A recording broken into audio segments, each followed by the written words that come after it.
Okay, so I gotta make a bracket support for the Turbo Ghia build because it looks like the exhaust pipe, to me, over time it would end up cracking it or vibrating it, so I'm just going to support it just in case for those long distance drives and stuff like that. So you can see I've already mocked it up. I had to grind.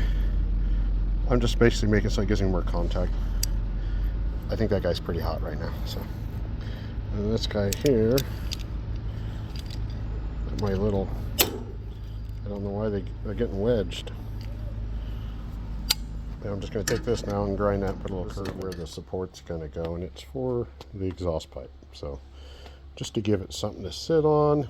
The future plan is, I've already put the V-band on there, so the plan is to come off of that, snake around, and then come out the center of the VW Ghia, so, and then maybe do like an oval, kind of like a Porsche or so. So just have an oval exhaust coming out dead center, but that's going to be V-band. But just in case, I thought, you know what, let me put a support on there because I was just now tightening this all up, and then I realized when I grabbed this, I'm like, yeah, it's got a little bit of movement. And I was originally going to make the support come off of here, which I'll probably still do, come off of here, so when the pipe comes underneath and makes the curve, I'll support it right there. But it'll be pretty close to the center line of the bolt, just so you know. And then this right here will just be supporting this. Now, obviously, I mean, common sense is going to be that you're going to put the small tab, I like to do it this way, a small tab on the supporter, basically, and then the big tab on the hanging one, and then put the big tab on top, of course, so that the weight is pushing down on it. That also allows you to get this in and out, because if I put it underneath, it's going to be pretty hard to unbolt it. Okay, got that on there. It came out good. Next, I'm going to start working on the valve covers, and I bolted this up officially.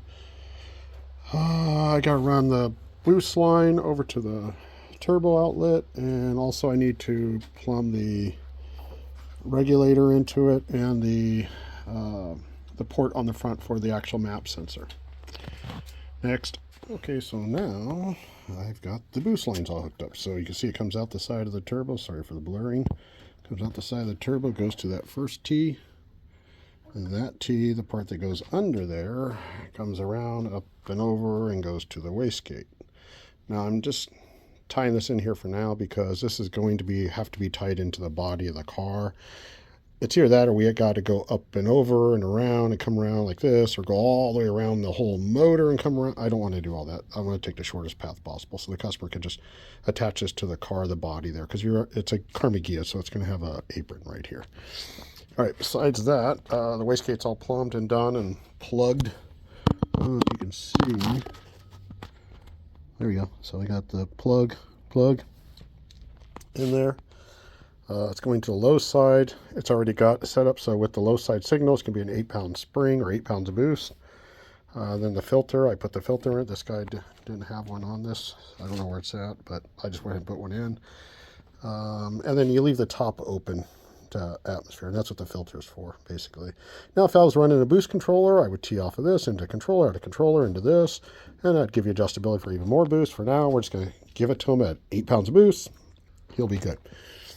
I've got the other one, so you can see as it goes up, it tees into another one that goes over to the regulator, and then the other one goes over back there. So even though this is port injection, it's going to have injectors on each side, we're going to have the fuel still go through the throttle body to take advantage of the regulator. So the fuel's going to actually come in back here.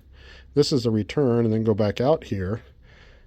Going back, basically. So what's going to actually happen is the fuel's going to come into this injector bank, into those two, come across, into this injector bank, go across, and then into here, and then through the throttle body, which it's not going to be using any fuel up here, and then out of the regulator, basically going back, so it'll be regulated.